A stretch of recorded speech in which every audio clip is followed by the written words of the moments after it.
Erev Tov, everybody, and good evening. I hope it's a good evening for all of you. Tishanem Makom, Tishanem Mazal, change your place and change your luck. Well, deep breath. I started the day with our morning minyan with some deep breaths, and I know some of us locally may want to think, well, Tishanem Makom, change your place. We can change our luck. We are in some serious times here in South Florida, here in Miami-Dade. And I don't mean to trivialize these moments because they are very serious. We are struggling with COVID-19. We are struggling with this pandemic. We've come together with Erev Tov with a good evening. And I'm going to start with a drink, mixing a drink. Now, is that always the right way to respond to a pandemic, to this feeling of uncertainty and not knowing what to do? No, it is not always the best way to respond, but it is the response that we do Thursday evenings at 5:30 when we begin our Erev Tov show. I show us a drink, which name I match up with the theme of the show, and I always also show us the right thing to do, a non-alcoholic drink. I shouldn't just make these opposites because, okay, it's evening, it's happy hour time, we can have one drink. I've always taught my children that I have a 2-drink maximum from the time they were able to understand what drinking was when we used to attend a lot of bar and bat mitzvah parties through high school. I'm down to a 1-drink maximum. So that sort of also fits into our discussion this evening with Dr. Justin Corin, which will be about how are we helping our teens during this pandemic? How are we helping them find the fortitude, the perseverance? How are we showing them the compassion that they need for all of the mental health issues, for all of the nurturance they need during this pandemic to become successful and in a holistic approach? That's going to be our topic in a little while. But since we are having an educator on our show this evening, Dr. Justin Corin, who is the assistant principal at Miami Killian Senior High School, just a couple of miles from here, I thought I would have a drink that focused on an apple, like an apple for the teacher. So I decided on Calvados, which is it's a brandy. It's like an apple brandy from the Normandy region of France, which also now has made this a history or geography lesson. And it is a nice brandy. It comes from apples, and it has to be at least 2 years in these oak barrels and fermented there. And it's not sweet. It's not a liqueur.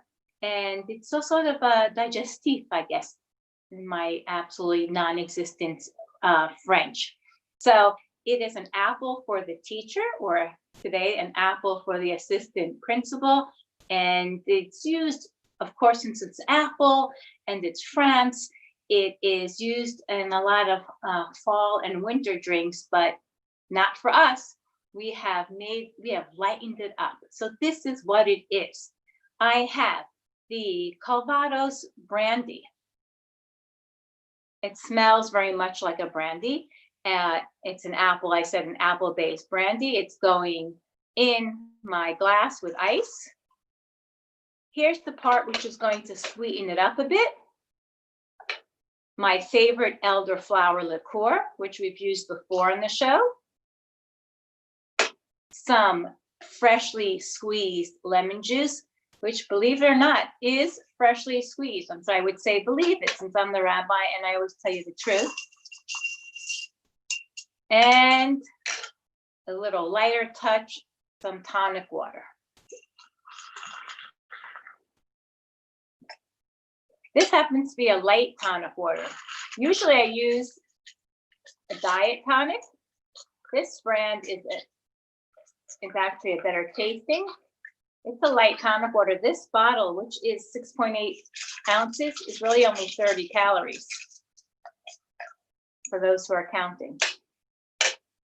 I haven't made this before, but I did do the research. Let's see. And another great drink. Now, I don't have any of my young adult children who are home this evening to whisk this from my hands and see how it is, but I have to say, if I were going to give an apple to the teacher after hours at a happy hour time, this is the kind of apple I think one would like.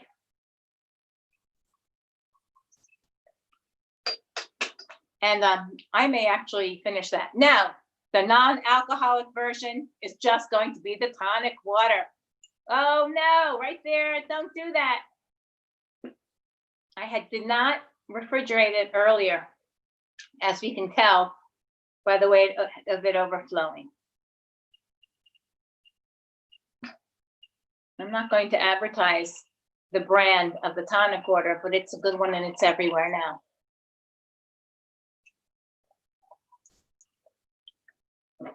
That's pretty good. Okay. So there's our drink. It is Calvados brandy. I said that right? From the Normandy region of France, with some elderflower liqueur, freshly squeezed lemon juice, and tonic water. And it is really, really good. Bought this Calvados because Alex, my husband, remembered drinking it sometime in some country where he either lived or visited, and he thought it was good. We found it in a liquor store, we bought it, we tasted it, we really didn't care for it, but now I found a way to drink it. So excellent. It's a good thing we're having an educator here, and I thought about an apple for the teacher, and that is this new refreshing drink. I hope you enjoy it. So now let's get down. Now we've started our happy hour this Thursday. Let's get down to what's really important and why we are here. We're here to meet another member of Temple Beth, a member of our community, and also my neighbor 2 doors away from me, 3 doors maybe, if we count crossing the street. So Dr. Justin Corin, come on in. As I said, Justin is the assistant principal of Miami Senior Killian High School, and in my long rabbinic career, many, many years, across the highway on 87th Avenue, many, many, many, many of the students that I taught over the years were Killian students, because that was the neighborhood that we were in, that was our district.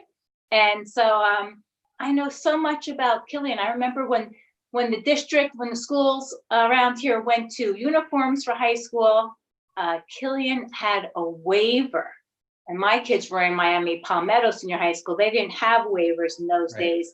And I said to a class of high school students, maybe confirmation or maybe Judaica High School, that I was the mother that wouldn't sign the waiver even if it were offered. And boy, did I get mean looks. Not from the kids, by the way, but from the other parents. The other parents are mad at me. I believe it. And I'm still a big uniform believer in uniform. Well, that's the least we can talk about. So Justin, welcome. I thank you so much for being here. You have a wealth of experience in the school system, and I know as an educator, we were talking a little bit. Like me, one of the things that has brought you to education is compassion for young people and the journey and the road that they're going to take. And if the educators don't have compassion for the little human beings or the not so little human beings in the classroom and recognize that they are their own people, then we're really lost. I have this wonderful story of compassion. And it's not even about me as an educator, it's about my daughter. And she, just a couple of years ago, she was a counselor at the Beth day camp. Mm-hmm. And she had children under 3, and they were in swim. And she was telling me that they were in swim, and she had one little child, and he was crying and he wanted to get out. And she told him she took him out of the pool before swim was over. Now, me, since I'm the kind of girl that has never been in the assistant principal's office, because I'm always a rule follower, and I was a swim instructor and a lifeguard in camp for years, I'm like, you took the child out of the pool early? How could you do such a thing? And she said to me, Ema, you know, even though he's little, he does have his own preferences. And he was done swimming. So it just reminded me again how we really have to think about children and education and how each child learns. So tell us about how you got into education, why, Sure. and how'd you end up at Killian, and then we'll talk about a little bit about what motivates you now. Well, thank you, Erev Tov. I appreciate being here. I appreciate the drink you selected. I have a pin here. I don't know if you can see it through Zoom, but it's an apple, and I didn't know the drink you were going to make ahead of time. So we're on the same playing field here, where our minds are in sync tonight. So that's a good thing, and I do appreciate being here. I'm from Miami, born and raised here. I actually went to Temple Beth from preschool, and then spent most of my elementary days at Beth. Then, of course, Beth back then had 6th grade. From 6th grade, I went into the public school system. I started at Southwood Middle School in the Magnet Drama program. Went to Coral Reef Senior High School the first year they opened. I was part of the first graduating class. Went on to win the Silver Knight Award in drama, the first winner of the Silver Knight from Coral Reef. Then I went away. I went to school in Boston University for my undergraduate, my BFA in theater. Then went to Nova Southeastern University for my degree, my master's in educational leadership. And then got a specialist degree from Cornell University. The specialty was in change leadership. So really looking at our educational structure and looking at how we can transform our system from the inside out. And ultimately got a PhD from Curtin University in Western Australia in educational research with an emphasis on student attitudes and learning environments. And so I have been in the district working the last 15 years. Started off where I went to school, actually at Southwood. Went from Southwood to South Dade Middle School. I opened that school in Homestead. It's a middle school, a magnet school and leadership there. Went from there to open a middle school at Centennial Middle School in Cutler Bay, marine science magnet program. Got tapped to open a new high school, Cutler Bay Senior High School in 2011, and was appointed assistant principal of Miami Killian Senior High School in 2016. So I am starting my 16th year as an employee with Miami-Dade County Public Schools. So that's the overview of what I'm doing. And of course, I'm sure we'll talk about it, but working through this COVID, like everybody else, the COVID crisis, and working as an essential employee for the district. So it's definitely trying times. It's hard to be an educator, and it's really hard to be a student and a young student during COVID. That's such an interesting degree environment for learning. I mean, COVID brings it out. I remember when I used to go to the middle school, such a super difficult time for a young person. I used to go to back to school nights at middle school, and I used to come home to my kids, and they're all 2 grades apart. And I would come home and say, I'm sorry. And they would say, what are you sorry for? I'm like, I'm sorry you have to spend 6 hours in a plain yellow box all day long. It's true. But I gotta tell you, I as a teacher, I always taught before I opened up the high school, I always taught middle school. And most people, you're either a middle school person or you're not. A lot of people, they want the younger kids in elementary. Some, a lot prefer at the high school level where students are in many ways more self-sufficient. Middle school for me, I loved it. I was definitely a middle school person through and through because you have the ability, and I really believe this, to change the way kids think and would otherwise maybe turn out. I just think that their minds are so, on turbo mode that they're willing. And I taught English and I taught Holocaust education. So I always said it was much easier to have really fruitful conversations about the Holocaust and about just umbrella topics of, and we see this now in the world we live in right now with the anti-Semitism going on, the racial disparities, the Black Lives Matter movement. The younger they are, especially between the ages of like 13 and 16 years old, the more open they are to really question the world around them and to make decisions for themselves and not just adopt what their parents or their own social circles will otherwise thrust upon them. So how have you seen education impact a young child in middle school and high school, and how they think about themselves and how they think about the world, and really importantly, how they think about the other?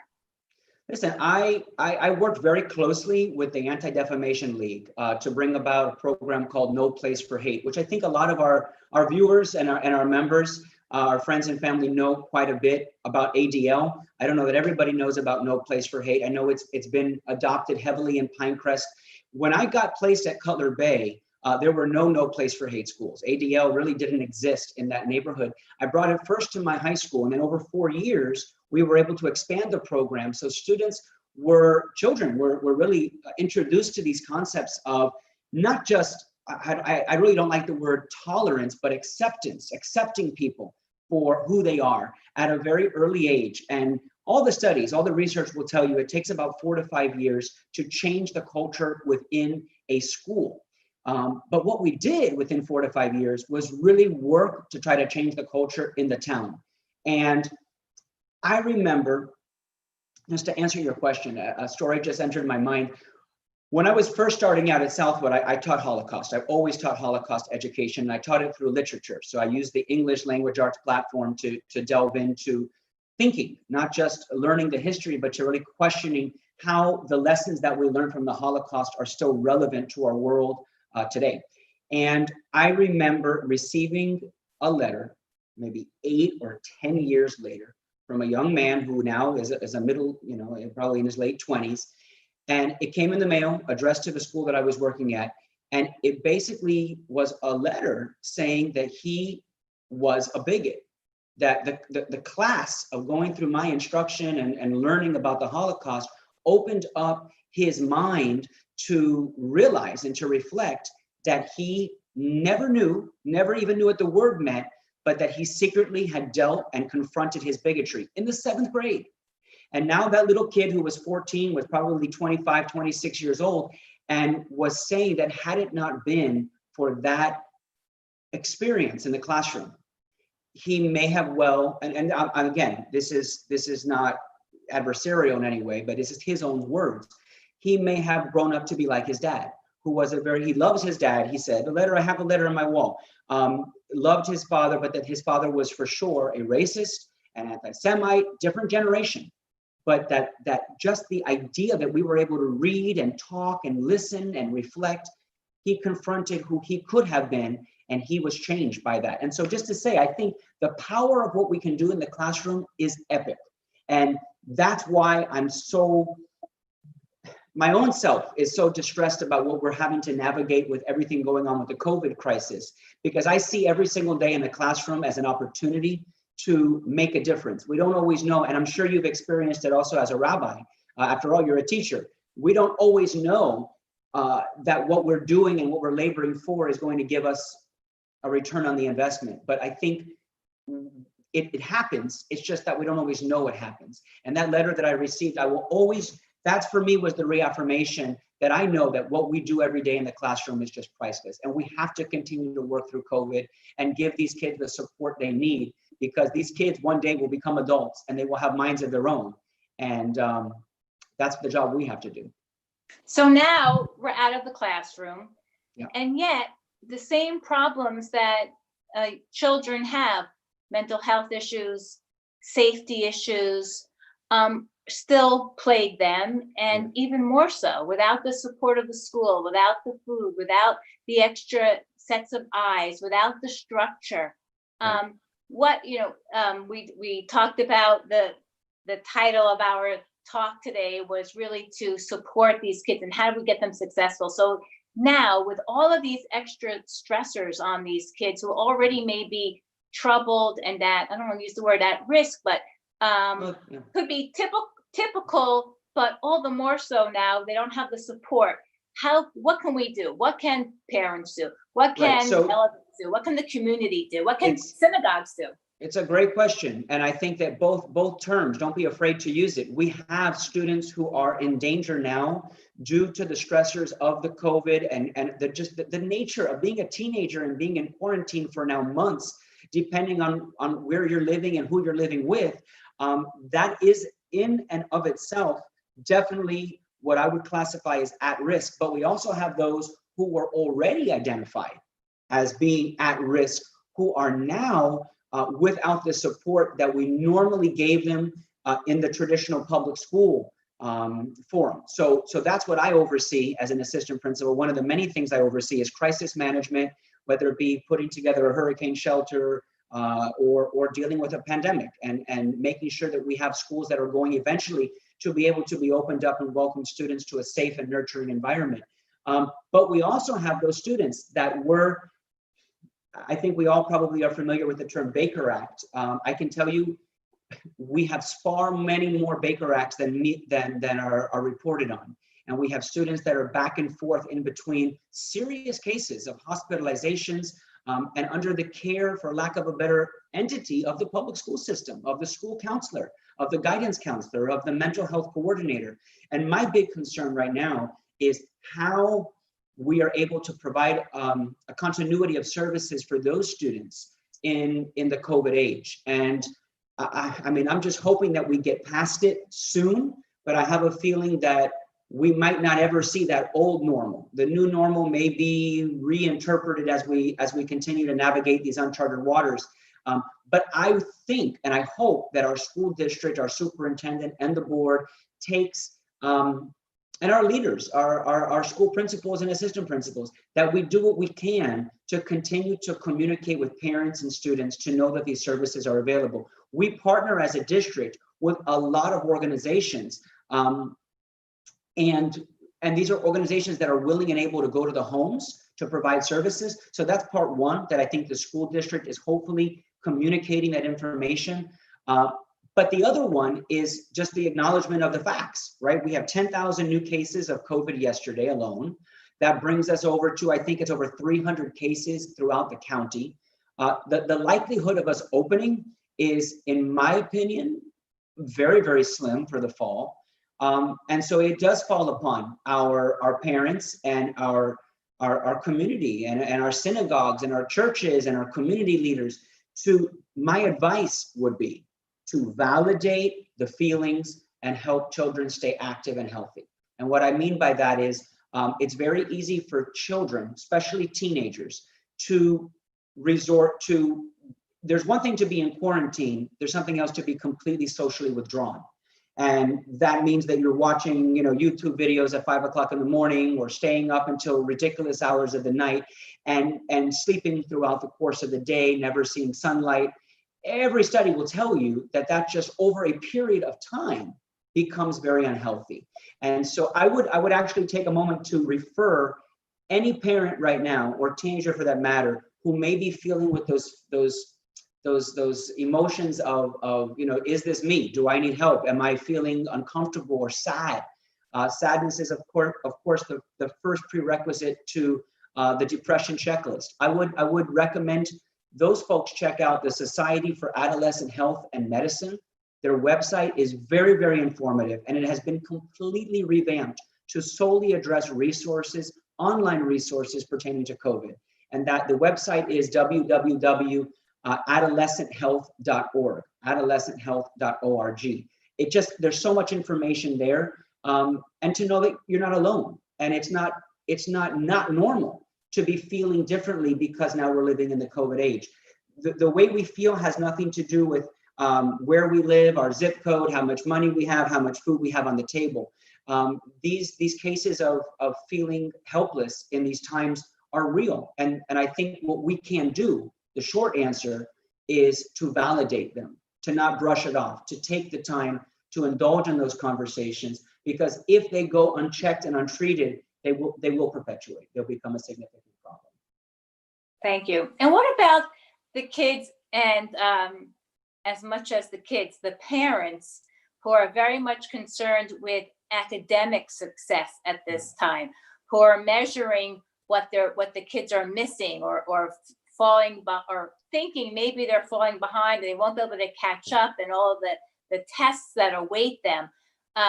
Is there a way that students can stay up to date, or is there something to take off the pressure? What should students and parents be thinking about, that they are not maybe getting the same rigor of academics Right. that they were used to, or that they may feel rightly or wrongly that they need? How do they Right. check that out? That's a tough one, because I mean, I'm very vocal about what I think. And for me, everybody learns differently. But there's no replacement for an in-person interaction with a teacher. It's impossible. We can do the best we can.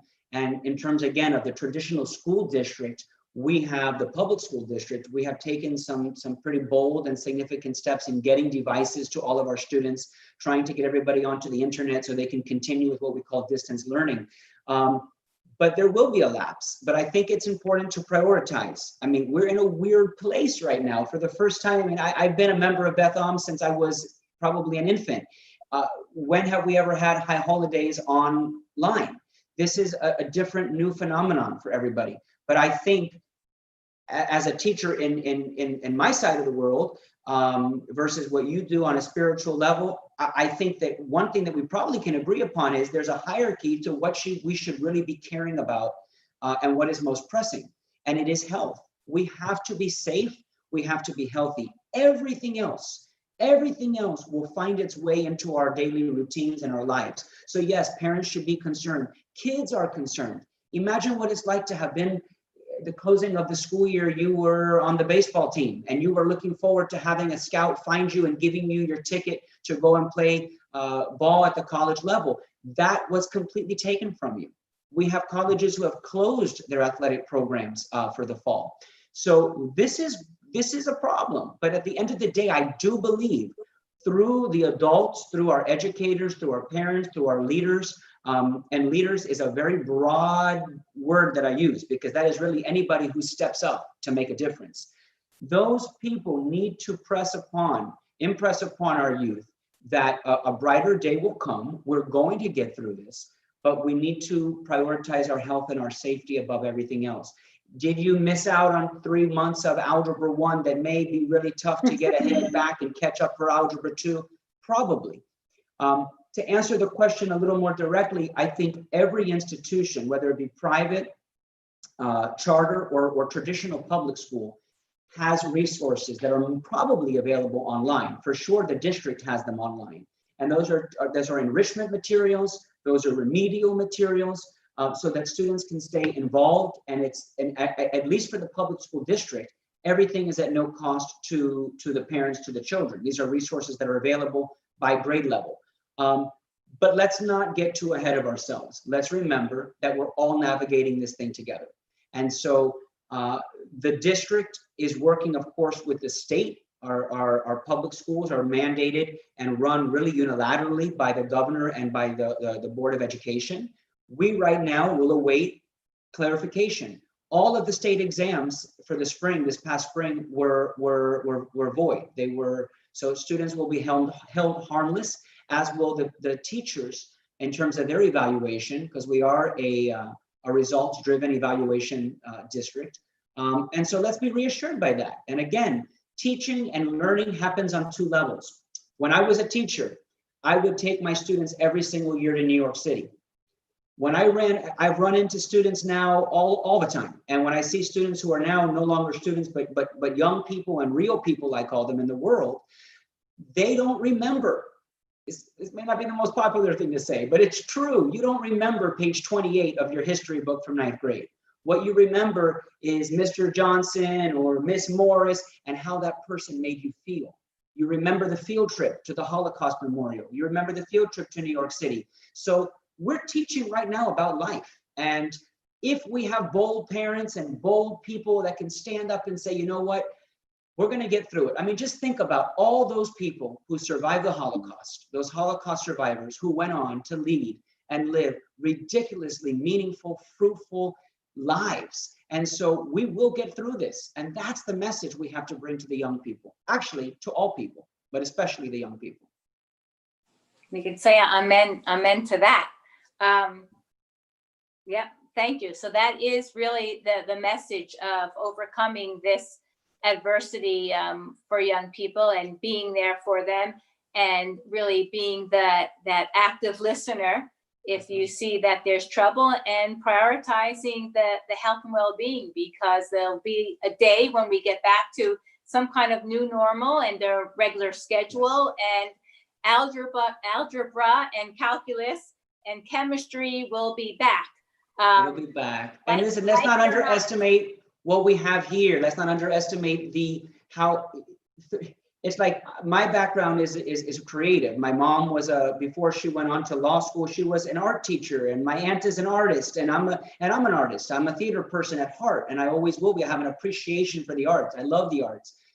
We have this mentality as artists, which is no matter what you have to work with, you're going to make something. And sometimes when we think we have nothing, that we make the most beautiful things. So hope will take us through. I really do believe that. And even the power of Zoom, the power of the internet to connect people and bring us together. Let's take advantage of it. Let's have meaningful conversations once again at the dinner table, and not sit there and hide behind our cell phones or be too caught up with this and that.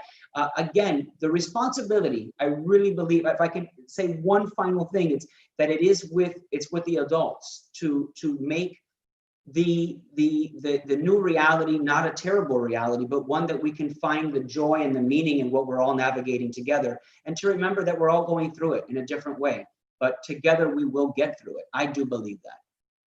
So to the adults around teens and around young people, we invite you, we encourage you to model a positivity with integrity, with honesty. We don't want to say that everything's fine. We have to say the honesty of the difficulties around us, but with the hope and with the positivity that things will get better, that people working together and accepting each other and listening to each other, knowing that we can make this world a better place. We can get through the difficulties, and we with the right educators and the right motivation, we can do that, and to stay well, and to stay healthy, and to look forward to what's next.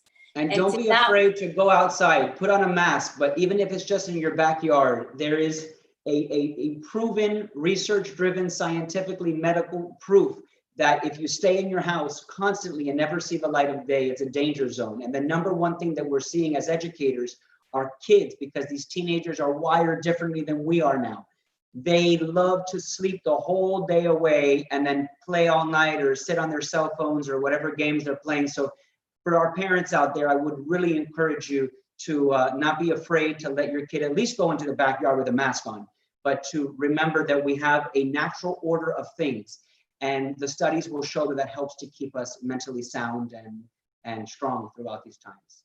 I actually have a little sign next to my desk here at home that says, "Have you been outside today?" That's right. To make sure that I've been outside, and sometimes it's 6:30 at night the first time I step outside, but I make sure, have you been outside today? So I suggest that to everybody. So Dr. Justin Corin, I thank you for sharing with us your expertise on mental health in the schools. We know you're involved in safety in the schools. Thank you for talking about how the school is a place for a broad understanding and learning, and how we hope to get back to that. It's not just what's written on the page, it's how we really interpret and understand what life's about, and kids learn from seeing the teachers explaining it and living it. So it's the classroom. We call it the classroom of life. That's what it is. The classroom of life. That means we're all still learning, everybody. Of course. We're all still in that classroom of life. So I wish you well. We wish all of our students well. I hope to have other educators and people involved in children stages of life on this show as we continue to navigate through COVID. Whatever happens the third week of August, wherever your child will be. We know that it will be another adjustment. I loved when I heard Superintendent Carvalho say he used the word it would be an elegant kind of distance learning, a new program, not the same ones they're Yeah, using. there needs to be some level of accountability. And what I always refer to accountability as, we need to make sure that we have a comprehension of material that we're covering. It's one thing to click the button, but we need to ensure that what we're putting out there is actually making our kids smarter, that they're learning the material we're delivering. So I was also very happy to see him say that.